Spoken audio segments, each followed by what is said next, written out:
Drawer component चाहते हैं जो कि ऐसा दिख रहा है कुछ, और ये यहाँ से आप अपने लिंक को रिडायरेक्ट करना चाहते हैं। आई मीन अगर डैशबोर्ड पे क्लिक करने पे वो डैशबोर्ड पे जा रहा है, होम पे क्लिक करने पे होम पे जा रहा है, एनालिटिक्स की तरफ ले जा रहा है, तो ये वीडियो आपके लिए काम का हो सकता है, क्योंकि इस वीडियो में मैं आपको स्टार्टिंग टू एंड आप कैसे मटेरियल यूआई के यूज़ से इस ड्रॉवर को बना सकते हैं वो मैं बताने वाला हूँ। तो उसके लिए आपको सबसे पहले एक रिएक्ट प्रोजेक्ट को स्टार्ट करके रखना होगा। तो यहाँ पे मैंने पहले से एक स्टार्टिंग रिएक्ट प्रोजेक्ट रखा है, और यहाँ पे अगर मैं npm स्टार्ट लिखता हूँ, आप देख सकते हैं हमारा रिएक्ट प्रोजेक्ट अभी स्टार्ट हो गया है। तो अगर मैं यहाँ पे देखता हूँ तो ये बिल्कुल ही इनिशियल स्टेट में, और मुझे इस लोगो वगैरह का रिक्वायरमेंट है नहीं। तो इसका जो index.js फाइल है, इसके बाद ये रिडायरेक्ट होता है app.js में। तो यहाँ पे आके मैं ये जो हमारा कंपोनेंट है, आई मीन यहाँ पे मैं सब कुछ हटा के एक एम्प्टी टैग ओपन क्लोज कर लूँगा, और यहाँ पे लोगों का भी रिक्वायरमेंट नहीं है तो मैं इसको भी हटा देता हूँ। यहाँ पे मुझे एक साइट नव का कंपोनेंट बनाना होगा, तो मैं एक साइट नव डॉट JSX करके एक साइट नव का कंपोनेंट क्रिएट कर लूँगा। और यहाँ पे अगर मैं RFC लिखता हूँ तो एक साइट नव कंपोनेंट ऑटोमेटिकली क्रिएट हो जाता है। उसके बाद यहाँ पे मैं उस साइट नव वाला कंपोनेंट को यहाँ पे इंपोर्ट कर लूँगा, और वापस से अगर मैं आके देखता हूँ तो ये जो साइड नव है यहाँ पे आ चुका है, मतलब हमारा रिएक्ट ऐप अब सही से काम कर रहा है। उसके बाद जो सबसे पहला रिक्वायरमेंट आता है वो आता है कि हम इसमें मटेरियल यूआई को इंस्टॉल करें। तो मैं यहाँ पे MUI रिएक्ट लिखूँगा, और उसके बाद ये जो लिंक है उसको मैं फॉलो करते हुए जब मैं यहाँ पे आता हूँ तो यहाँ पे इसको इंस्टॉल करने का कमांड दिया हुआ है, तो इसको मैं कॉपी कर लेता हूँ, और यहाँ पे एक और टैब ओपन करके इसको पेस्ट करके मैं इसको इंस्टॉल कर लेता हूँ। अब आप देख सकते हैं कि हमारा जो MUI है वो अब इंस्टॉल हो चुका है। उसके बाद जो दूसरा स्टेप है वो ये है कि हमें एक साइट नेविगेशन वाला कंपोनेंट बनाना है। तो मैं यहाँ पे एक साइट नव के नाम से एक कंपोनेंट बना लेता हूँ, और यहाँ पे अगर मैं RFC लिखता हूँ तो ये बाय डिफ़ॉल्ट मीन्स ऑटोमेटिकली ये कंपोनेंट बन जाता है। और यहाँ पे आके मैं इस साइट नव को इंपोर्ट कर लूँगा जो कि मैंने ऑलरेडी कर रखा है। तो इसके बाद अगर मैं यहाँ पे आता हूँ तो ये हमारा साइट नव यहाँ पे आ चुका है। अब हमें क्या करना है कि इसमें हमें MUI का ड्रॉवर चाहिए होगा, तो मैं यहाँ पे लिखूँगा MUI रिएक्ट ड्रॉवर, और जो MUI का साइट है MUI.com, उसमें हम लोग डायरेक्टली ड्रॉवर वाले पेज पे आते हैं। आप ये चाहें तो यहाँ से सर्च भी कर सकते हैं। अगर आप यहाँ पे ड्रॉवर लिखेंगे या आपको जो भी कंपोनेंट चाहिए वो आप डायरेक्टली यहाँ से आप सर्च कर सकते हैं। तो जैसे ही आप इस पेज पे आते हैं तो आपको डिफरेंट टाइप्स ऑफ ड्रॉवर देखने के लिए मिलता है। जैसे ये हो गया रिस्पॉन्सिव ड्रॉवर, जो स्क्रीन साइज़ के अकॉर्डिंग रिस्पॉन्सिव होगा। ये परसिस्टेंट ड्रॉवर है, और एक है इसके नीचे आएंगे तो हमें मिलेगा मिनी वेरिएंट ड्रॉवर। हम लोग इसी का यूज़ करने वाले हैं, तो मैं क्या करता हूँ इसके कोड को कॉपी कर लेता हूँ। ये मैंने इसके कोड को कॉपी कर लिया है, और यहाँ पे जो हमारा साइड नॉब वाला कंपोनेंट है मैं यहाँ पे आके इसको पेस्ट कर दूँगा। अब वापस से आके देखने पे ये बहुत सारा एरर दिखाएगा। आई मीन ये MUI आइकन्स मटेरियल यूआई ये सब नहीं है। तो मैं क्या करूँगा, मैं इस लाइन को ऐसे कॉपी कर लेता हूँ, और यहाँ पे आने के बाद मैं इसको लिखता हूँ npm इंस्टॉल, और जो भी मैंने कॉपी किया था उसको पेस्ट कर दूँगा। तो MUI का जो आइकन है वो भी इंस्टॉल हो जाएगा, और जब तक ये इंस्टॉल होता है तब तक इसमें कुछ करेक्शन करना होगा। जैसे इसका जो नाम है, अगर आप एक्सपोर्ट वर्ड को सर्च करेंगे तो यहाँ जो नाम है वो है मिनी ड्रॉवर। मैं इसको साइड अप कर लेता हूँ।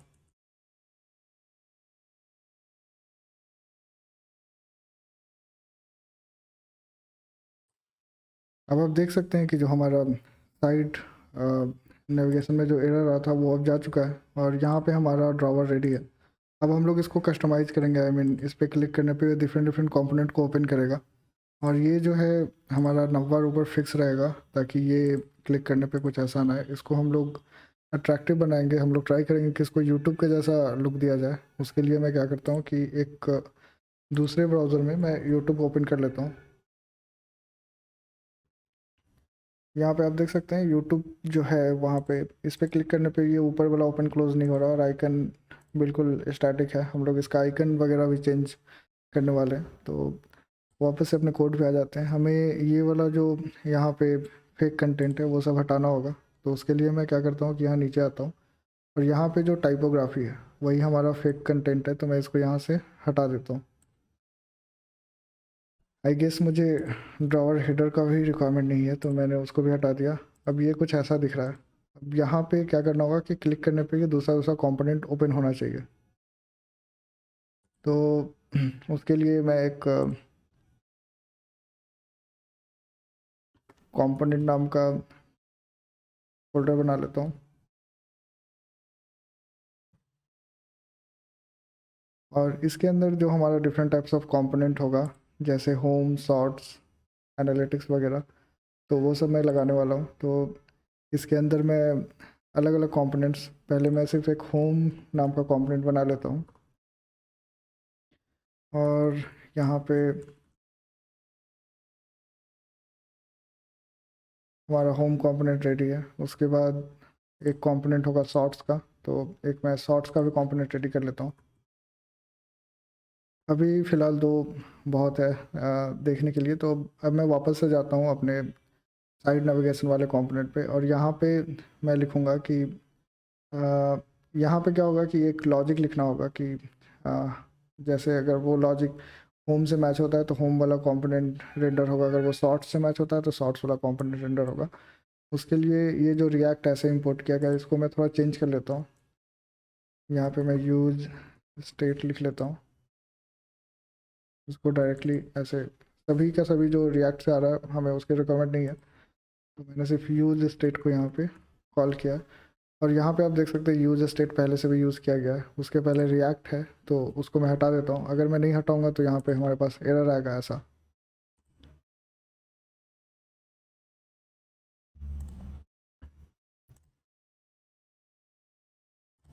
अब आप देख सकते हैं वो एरर जा चुका है। अब यहाँ पे यूज स्टेट का यूज़ हुआ है, यहाँ पे मैं एक और स्टेट लूँगा मेनू डेटा के नाम से,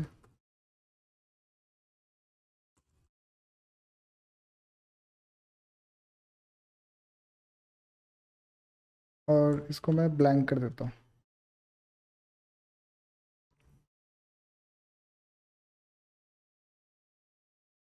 या फिर यहाँ पे मैं होम लिख देता हूँ। अगर मेनू डेटा में होम सेट है तो बाय डिफ़ॉल्ट होम वाला कंपोनेंट ओपन होगा जैसे ये लोड होता है। अगर कुछ और सेट होता है तो वो उस कंपोनेंट को रेंडर करेगा।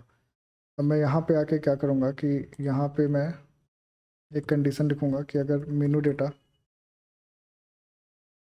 इक्वल टू अगर होम है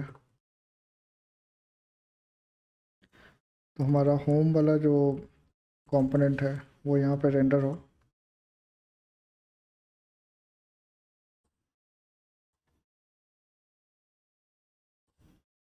होम डिफाइंड नहीं है तो मैं इसको इंपोर्ट कर लेता हूँ।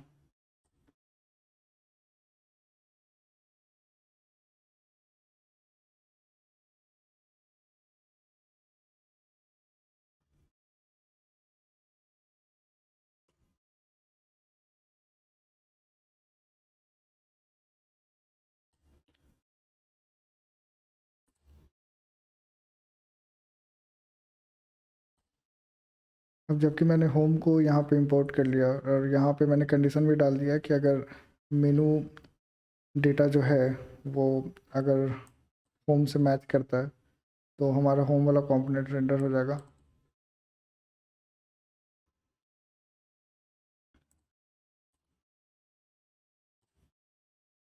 और यहाँ पे हमें कुछ चेंजेस करना होगा। आई मीन जो आइकन वगैरह है उसको थोड़ा चेंज करना होगा। यहाँ पे आप देख सकते हैं डिफरेंट डिफरेंट आइकन्स है जिसका हमें रिक्वायरमेंट है नहीं, क्योंकि हम लोग यूट्यूब के जैसा बनाने का ट्राई कर रहे हैं। तो यहाँ पे जब आप हम लोग आते हैं तो यहाँ पे एक लिस्ट है और ये लिस्ट के अंदर दूसरा वाला ये जो लिस्ट आ रहा है वो है, तो इसको मैं यहाँ से हटा देता हूँ।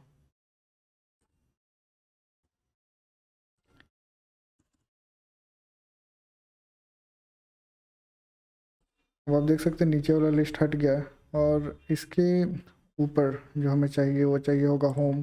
तो ये जो अभी लिस्ट आ रहा है, मतलब लिस्ट आइटम आ रहा है, वो ऊपर इस एरे से आ रहा है, तो इसका रिक्वायरमेंट हमें नहीं पड़ेगा। तो मैं क्या करता हूँ, ये जो है मतलब यहाँ से लेके यहाँ तक मैं इसको निकाल दूंगा।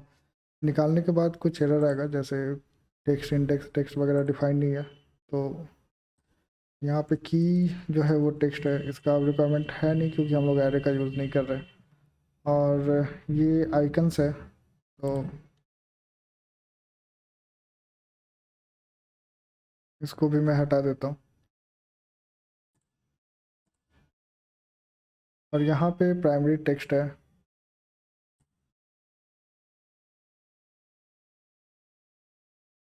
यहाँ पे मैं होम लिख देता हूँ। और इस ऐसे भी है, इसका भी रिक्वायरमेंट नहीं है। तो आप देख सकते हैं सिर्फ होम आ रहा है। अब मुझे और भी लिस्ट आइटम्स चाहिए होगा, तो मैं क्या करूँगा कि ये जो लिस्ट आइटम है इसको मैं नीचे कॉपी पेस्ट कर लेता हूँ। यहाँ पे होम पे जगह पे मैं शॉर्ट्स कर देता हूँ। अब शॉर्ट्स आ गया। अब आपको अगर इसका आइकन कस्टमाइज करना है तो उसके लिए मैं प्रिफर करता हूँ रिएक्ट आइकन्स। तो आपको पहले रिएक्ट आइकन्स को इंस्टॉल करना होगा।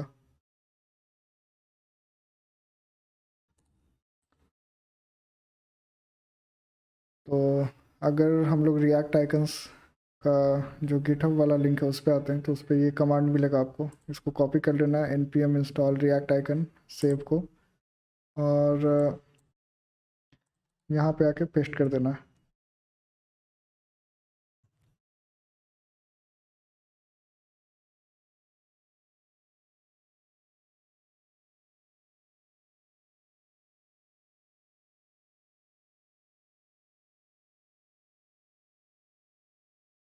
वो आप देख सकते हैं रिएक्ट आइकन अब इंस्टॉल हो चुका है। तो यहाँ पे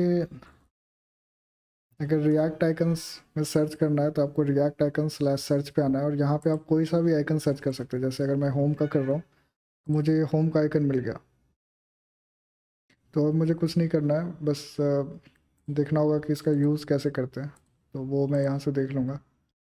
ऐसे करके पहले इंपोर्ट करना पड़ता है, तो मैं इंपोर्ट कर लेता हूँ। और जहाँ पे मुझे यूज़ करना है, जैसे यहाँ पे होम का जो आइकन है यहाँ पे मुझे यूज़ करना है, तो यहाँ पे मुझे वो जो आइकन है उसको मेल आइकन की जगह पे मैं उसको पेस्ट कर दूंगा।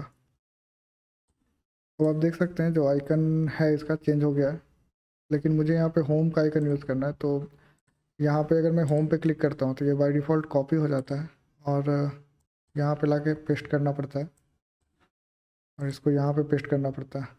लेकिन यहाँ पे आपको ध्यान देना होगा कि ये AI फिल होम है, लेकिन यहाँ पे FA लिखा हुआ है, तो ये एरर शो करेगा। तो यहाँ पे आपको क्या करना होगा कि जो भी स्टार्टिंग है, जैसे AI है तो मैं AI कर दूंगा, और ये हमारा आइकन आ गया।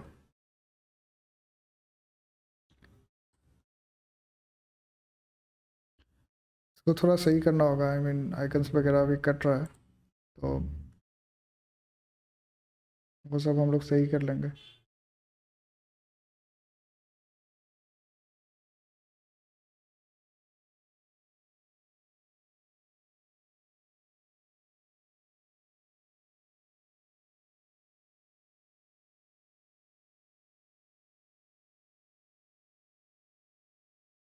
अब होम के बाद हमें चाहिए होगा शॉर्ट्स का आइकन, तो मैं यहाँ से शॉर्ट्स के लिए कोई वीडियो का आइकन खोज लेता हूँ।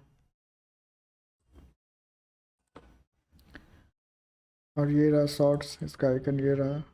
अभी मैं ऊपर जाऊँगा और यहाँ पे दोनों सेम वाला कंपोनेंट है, आई मीन AI से ही यूज़ हो रहा है, तो मैंने एक ही साथ यूज़ कर लिया है। अब मैं वापस यहाँ आके देखता हूँ तो ये शॉर्ट्स का भी आइकन अब आ चुका है। अभी क्या करना होगा कि इस पर क्लिक करने पे हमें कुछ एक्शन लगाना होगा, तो मैं वापस से जहाँ पे मैंने इंपोर्ट किया था वहाँ पे आता हूँ, और यहाँ पे एक इवेंट लगा देता हूँ ऑन क्लिक का।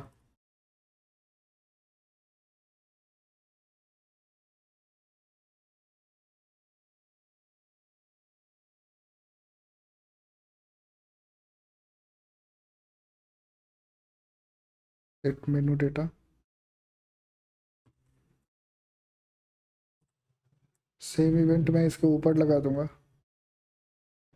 यहाँ पे सेट मेनू डेटा होम हो जाएगा। और नीचे में जहाँ पे मैंने ये होम वाला किया, यहाँ पे मैं एक और कंडीशन दे दूंगा कि अगर ये शॉर्ट्स है,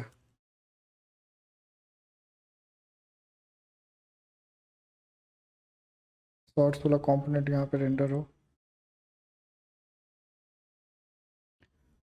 और यहाँ पे मैं शॉर्ट्स को इंपोर्ट कर लूँगा। अभी हमारा होम और शॉर्ट्स आ रहा है लेकिन वो ऊपर हिडन है, तो उसके लिए क्या करना होगा कि मुझे बॉक्स का यूज़ करना होगा। तो यहाँ से मैं बॉक्स को कॉपी कर लेता हूँ और जाता हूँ होम पे,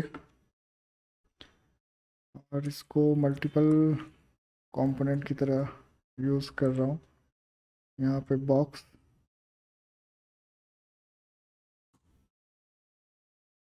हाइट इसका मैं 100 दे देता हूँ। अब देख सकते होम आ रहा है, फिर शॉर्ट्स पे भी एग्जैक्टली ऐसे ही करना होगा।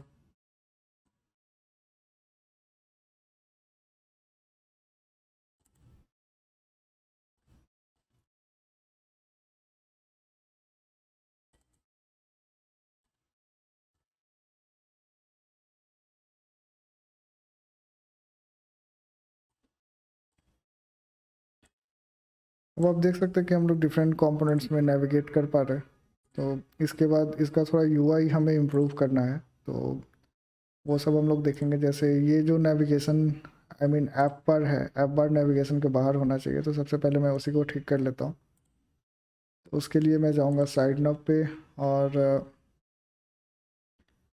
यहाँ पे जो हमारा ऐप बार है, ये वाला ऐप बार है, उसको बाहर करना है। तो इसको भी मैं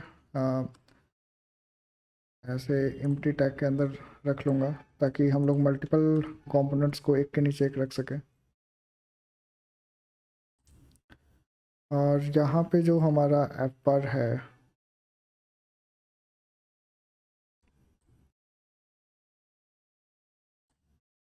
इसको क्या करूँगा कि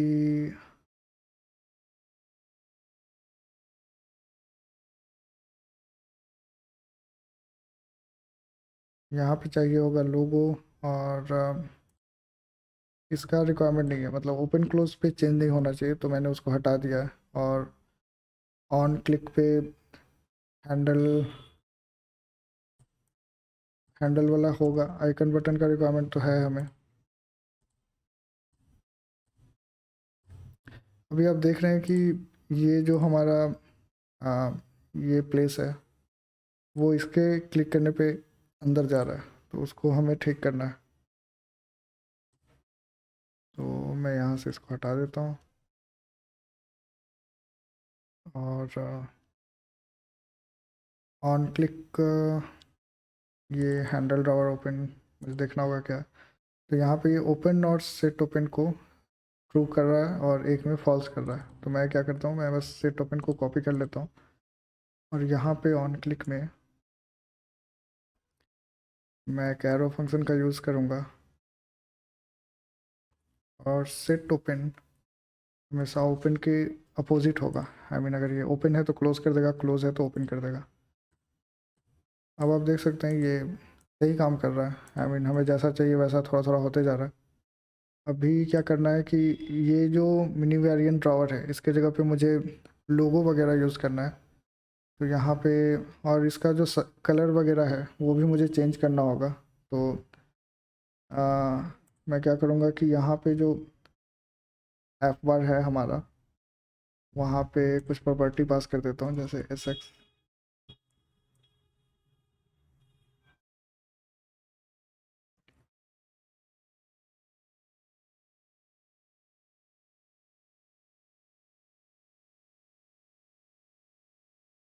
बैकग्राउंड कलर इसका वाइट हो जाएगा।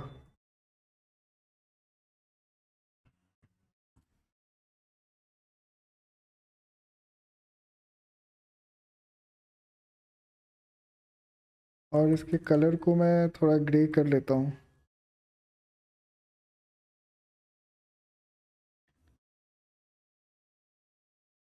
एलिवेशन इसका थोड़ा चेंज कर देता हूँ। एलिवेशन मेनली शैडो के लिए होता है, ये जो शैडो आ रहा है उसके लिए होता है। तो आप देख सकते हैं ये थोड़ा चेंज हो गया है।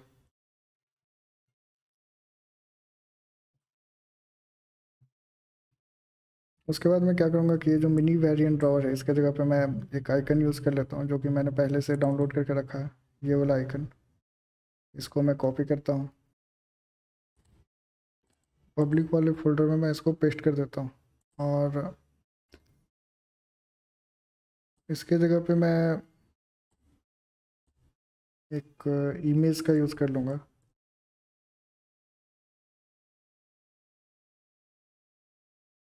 इमेज हो जाएगा उसका पाथ जो कि है डॉट डॉट आइकन्स, क्योंकि पब्लिक डायरेक्टली एक्सेस होता है, एक्सेसिबल होता है। और उसके बाद जो इमेज का नाम होगा, जैसे मेरे केस में इमेज का नाम है यूट्यूब डॉट png। आप यहाँ पे देख सकते हैं ये यूट्यूब डॉट png फाइल है, तो मैंने इसका नाम यहाँ पे दे दिया है। अब इसको क्लोज़ करना होगा। मैं वापस यहाँ पे आके देखता हूँ, तो एक बार रिफ्रेश करके देख लेता हूँ, ये आ गया। लेकिन ये बहुत ही बड़ा है तो इसका साइज़ मैं थोड़ा कंट्रोल कर लेता हूँ। तो उसके लिए मैं हाइट का यूज़ कर लूँगा, हाइट, और वो मैं 40 दे देता हूँ। तो ये अब साइज फिक्स हो गया। अगर आप ये आइकन वगैरह डाउनलोड करना चाहते हैं तो उसके लिए फ्लैट आइकन्स नाम का वेबसाइट है। वो मैं आपको दिखा देता हूँ, ये है फ्लैट आइकन। तो यहाँ से आप आइकन्स वगैरह कोई सा भी आइकन जो आपको चाहिए आप डाउनलोड कर सकते हैं, मैंने भी यहीं से किया है। उसके बाद हमें इसका थोड़ा यूआई वगैरह इम्प्रूव करना होगा। तो नीचे में मैं क्या चाह रहा हूँ कि अगर हम लोग यूट्यूब के स्टूडियो वाले पार्ट पे जाते हैं तो वहाँ पे कुछ एनालिटिक्स वगैरह आपने देखा होगा, एनालिटिक्स वगैरह रहता है। तो वो सब मैं नीचे देना चाह रहा हूँ, क्योंकि उससे क्या हुआ कि बाद में हम लोग चार्ट वगैरह दिखाना चाहते हैं, ग्राफ दिखाना चाहते हैं, तो वो सब हम इजीली दिखा सकते हैं। तो यहाँ पे जो हमारा डिवाइडर है उसके नीचे मैं एनालिटिक्स शो कर देता हूँ। तो ये जो लिस्ट आइटम है उसको कॉपी कर लूँगा और डिवाइडर के नीचे पेस्ट कर देता हूँ। अब ये यहाँ पे आ गया और यहाँ पे मैं शॉर्ट की जगह पे एनालिटिक्स लिख देता हूँ। अब एनालिटिक्स का जो आइकन है वो मैं रिएक्ट आइकन्स वाले वेबसाइट से निकाल लूँगा, क्योंकि यहाँ पे मैं अगर एनालिटिक्स लिखता हूँ तो ये वाला आइकन सही लग रहा है। इसको मैं कॉपी कर लेता हूँ और यहाँ पे मैं पेस्ट कर देता हूँ। अब ऊपर में जब हम लोग जाते हैं तो जो ये दो आइकन है इसका तो काम है नहीं, इसको मैं हटा देता हूँ। और यहाँ पे इसको मैं कॉपी कर लेता हूँ और ये जो आइकन मैंने नीचे लगाया उसको इंपोर्ट कर लिया मैंने। लेकिन यहाँ पे एआई के जगह पे एसआई होगा, तो एआई हटा के मैं एसआई कर देता हूँ। और आप देख सकते हैं कि ये जो रिएक्ट का आइकन है वो अब आ चुका है। ये क्या हो रहा है कि जब भी मैं रिफ्रेश कर रहा हूँ तो ये बाय डिफ़ॉल्ट क्लोज़ हो जा रहा है, मुझे ऐसा नहीं चाहिए। तो यहाँ पे हमने सेट ओपन वगैरह देखा था थोड़ी देर पहले, ये फॉल्स है, इसको मैं ट्रू कर देता हूँ। तो ट्रू करने से क्या होगा कि अब ये बाय डिफ़ॉल्ट रिफ्रेश करने पे भी ओपन रहेगा। और पहला जो कंपोनेंट हमने यहाँ पे होम दे के रखा है वो एज ए होम ही ओपन होता है। तो यहाँ तक तो सब कुछ सही है। अब अब हम लोग इसके नेक्स्ट वीडियो में इसका आगे का देखेंगे कि हम लोग इसको और ज़्यादा एडवांस कैसे बना सकते हैं। तो आई होप आपको ये वीडियो समझ में आया होगा और आपको अच्छा लगा होगा ये देख के। अगर आपको इसके आगे का सीरीज़ देखना है तो आप हमारे चैनल को सब्सक्राइब कर लीजिए। मैं ट्राई करूँगा कि हर एक जो मटेरियल यूआई का कंपोनेंट है या जो शॉर्टकट्स है उसको मैं